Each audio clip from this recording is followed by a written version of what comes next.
So two last topics for today, diabetes insipidus and SIADH. Very short, see? That's it, okay, for diabetes insipidus. So what is this? It's a deficiency in antidiuretic hormone. Again, a deficiency of antidiuretic hormone.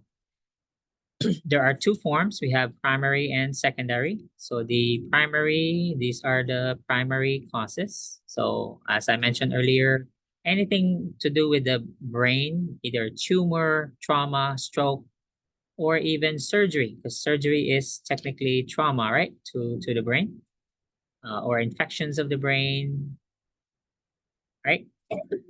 There's also nephrogenic, which is not very common, nephrogenic DI, meaning the patient's kidneys do not respond to the antidiuretic hormone. Hey, weird. Again, that's rare. This is secondary, usually caused by drugs or treatment. Let's say cancer treatment can cause diabetes insipidus. No, let's say radiation to the brain, surgery to the brain or chemotherapy. But the most common is primary.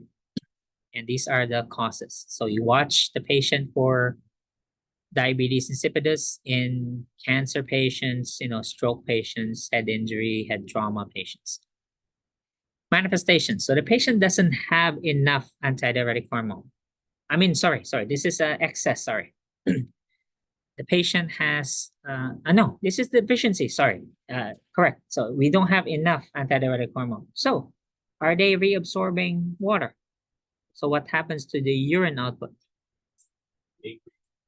Actually increases. Okay, these people pee like a horse. Okay, constantly. Okay, and then as a result, so what will their fluid status be? Dehydrated. Okay, so they need to drink gallons of water. So they'll get jugs. Okay, not like you have thermos, tiny little, cute little thermoses. These people will have 5 gallon if they can carry it. Okay, so that's how much they'll have to drink constantly. Obviously, if they're dehydrated, can't drink enough oral fluids, then they'll have to be hospitalized. Yes? No, this is Page 1451. yeah. 14. Yeah, it's a endocrine problem. Where was I? Oh, manifestations. These patients can lose anywhere from 30 to 40 liters of urine per day. Okay, so that you can imagine how much they have to drink to replace that.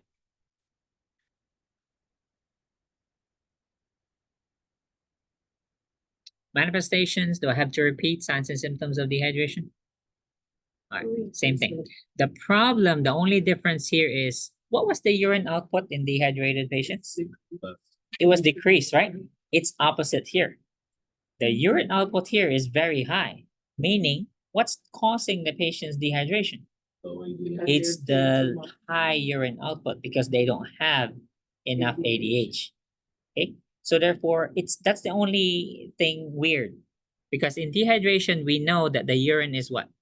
Concentrated, right? They have less urine. They're either oliguric or anuric, correct? This patient has polyuria. Therefore, what is the urine specific gravity here? It's going to be low, which is paradoxical, right? If you think about it. Yeah, because they're dehydrated. All other signs and symptoms, labs and everything, they're dehydrated except the urine.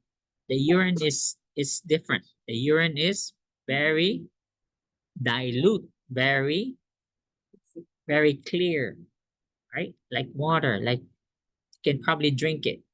Okay. Wow. Well, technically, if there's no UTI, why not, right? It's sterile. Why? Why? Let's say there's no other water.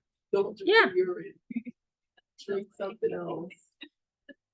Pass it around. Yeah. Hey, you want something? Yeah. What? Okay. The sodium here, again, because they're dehydrated, sodium will be high. Okay, so here, sodium levels will be elevated. So again, in all other respects, the patient is dehydrated. There's weight loss, low blood pressure, high heart rate, except again the urine. Okay, so urine creatinine will be high. Urine, however, is diluted, urine specific gravity is low, just like fluid overload. Treatment. Of course, we will, they're dehydrated, so do we replace fluids? Yes. However, we have to also treat the underlying cause, which is a deficiency of ADH. So we'll give them synthetic ADH, which is desmopressin. So this is a synthetic vasopressin, which is ADH. Okay, so this comes in an ampule, so pharmacy will send it to you. How do we draw up medication from an ampule? It's an ampule, so what do you draw it up with? What kind of needle? No, the size really doesn't matter, but what kind of needle? A filter needle. A filter needle is huge. Yeah, so don't worry, the pharmacy, when they send it, because it's not, you don't see this in the floor stock, you have to ask for this drug from the pharmacy. So when they send it to you, it'll come in a little Ziploc bag with a filter needle, because it's an ampule. So of course they'll supply you with a filter needle. But if they don't, make sure you draw it with a filter needle. Okay. Because when you break, have you ever broken an ampule? Yes. You have, right? Okay, there could be pieces of shattered glass in there, right? So that's why we use a filter needle. All right. And these are cause specific. So let's say it's the rare nephrogenic type of DI, then they'll get diuretics. However, thinking about it, diuretics, what's this going to do to the fluid status? It's gonna increase Again, this option is only for what type of DI? The nephrogenic one. The one that wherein their kidneys don't respond to the antidiuretic hormone? Okay, that's the only way, okay? But otherwise, which is rare, so most cases are going to be fluid replacement and desmopressin. Are we clear? And of course, same management for any dehydrated patient. All right, let's wrap this up. SIADH. Yes, sir.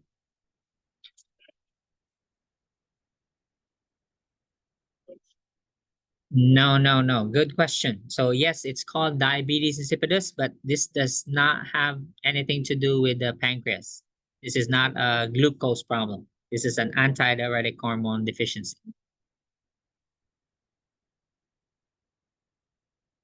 All right, SIADH. This is the opposite. So if diabetes insipidus, DI, is a deficiency of antidiuretic hormone, this one is too much. The patient's giving away to producing or releasing too much antidiuretic hormone. Now, just like diabetes insipidus, this does not occur on its own. So what causes diabetes insipidus again? Any brain problem, right? A tumor, surgery, trauma, stroke, and then the rare nephrogenic and the secondary cancer treatment, right? So this one is also going to it's more of a complication from other problems. Same thing. So this can also occur. Most common cause is cancer, brain cancer, either primary or secondary. When we say secondary cancer, meaning metastatic cancer of the brain. So that can cause SIADH. Cancer treatment also can cause SIADH. Okay? So similar to diabetes insipidus. So it can either result in a deficiency or an overproduction or over-release, over-secretion of antidiuretic hormone. So because the patient has so much antidiuretic hormone, what was the patient's fluid status?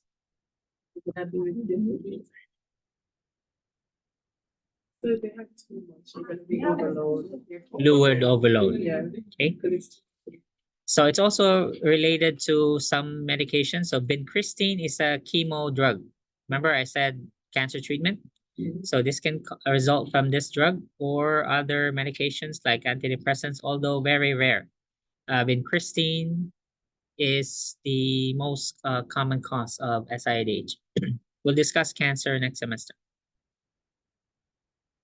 Signs and symptoms, I don't have to repeat because what's the patient's manifestations again? overload. However, what was the difference? What was the exception in diabetes insipidus? Urine. The urine. The urine was so high, correct? In diabetes insipidus, right? Very high, very dilute, very low specific gravity. Same case here. This is in all respects a fluid overload patient. So that means the weight is increased, veins are distended, blood pressure is high, hematocrit is low, dehydrated, except the urine again. Because what was the urine output in fluid overload? Supposed to be high. Here, It's low. it's actually low. This patient is oliguric, meaning just as the polyuria was the cause of the dehydration in diabetes insipidus, the oliguria and the anuria here is the cause of the fluid overload. Okay, the patient is not making enough urine. That's why they have fluid overload. Okay, it's not like they drank a whole water tank from their apartment building. Okay, so they're just not making normal amounts of urine. Okay, they're peeing less. So instead of making 1500 ml per day, they're only making less than 400. So what happened to the 1100? It's sitting around somewhere in their body. Sorry? No, because it's an antidiuretic hormone. The kidneys are perfectly fine. They're just making too much antidiuretic hormone. And of course, the kidneys are forced to respond to that. So your hypothalamus, your pituitary gland is secreting the too much ADH. So of course the kidneys will say, okay, whatever you say, I'll reabsorb this water here. So as a result, what happens to the sodium level? It was elevated in diabetes insipidus. This one will be decreased. So we already looked at manifestations, right? Before the break. No, after the break. Yeah. So what happens when the patient's sodium is low? So review table 10-6.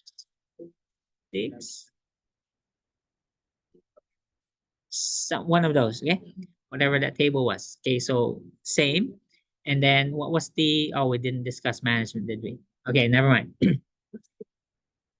So managing SIADH, of course, we treat the underlying condition. However, here we are now, a fluid overload patient. Do we do fluid restriction? Yeah. Yes, because they're in fluid excess. Do we do diuretics? Yeah. However, look at this here. What is the patient's sodium level? Low. So do you indiscriminately give diuretics?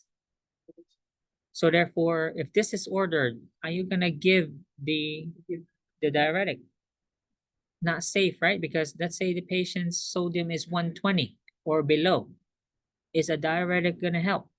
It'll make things worse. All right. So when do you think we can give diuretic safely?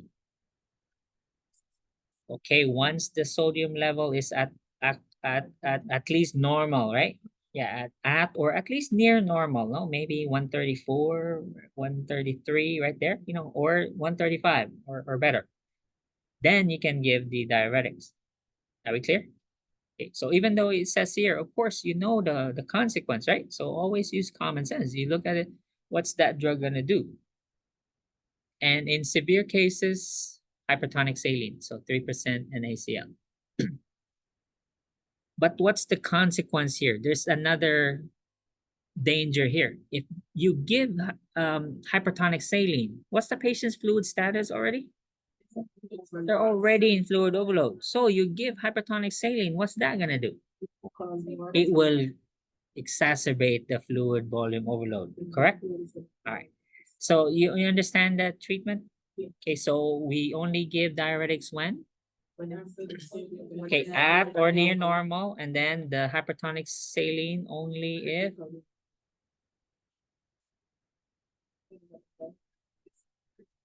like let's say severely low, then we have no choice, right? We have to give the hypertonic saline. I know we said earlier antidiuretic hormone doesn't really affect sodium directly, correct? But it did have an indirect effect, right? Okay. So because considering this patient's fluid overload, can this patient go into heart failure? Yeah. Okay. Now, another question. Antidiuretic hormone causes water reabsorption, correct? So in this case, water only. It doesn't cause, not like aldosterone, which causes sodium reabsorption. It only causes water reabsorption. Can the patient have edema? There's no salt reabsorption though, only water. Can they have edema? Not SIADH. However, when I said, can this patient go into heart failure? Can heart failure cause edema? Yeah. So therefore, is edema expected in SIADH? I repeat, is edema, peripheral edema, expected in SIADH? No, correct. If they do present with edema, is it from SIADH? No, it's secondary. It's from heart failure now. Here, understand? So therefore, if I see edema, peripheral edema in SIADH patients, is that something to worry about? Yes. I have to report that, right? That's not expected because that's a complication now from SIADH. Now my patient is in heart failure, so I report that. But if this patient has, let's say, concentrated urine, do I report that? Yeah. No, because that's expected, right? So which ones do we report? Those expected manifestations or unexpected? What do we report? Acute or chronic conditions? Acute. Do we worry about, do we report or see stable patients first or unstable patients first? Do we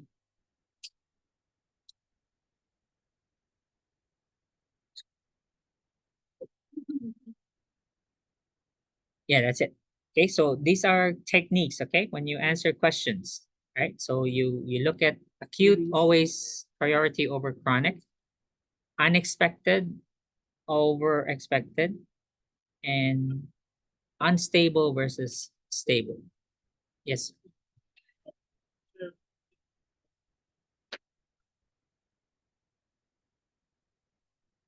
Yeah, some. Yeah, some. Yeah. I do have here on Canvas, you do have resources. Oh, yeah, you do have the how to answer questions. Yeah, I have Kaplan videos there. So please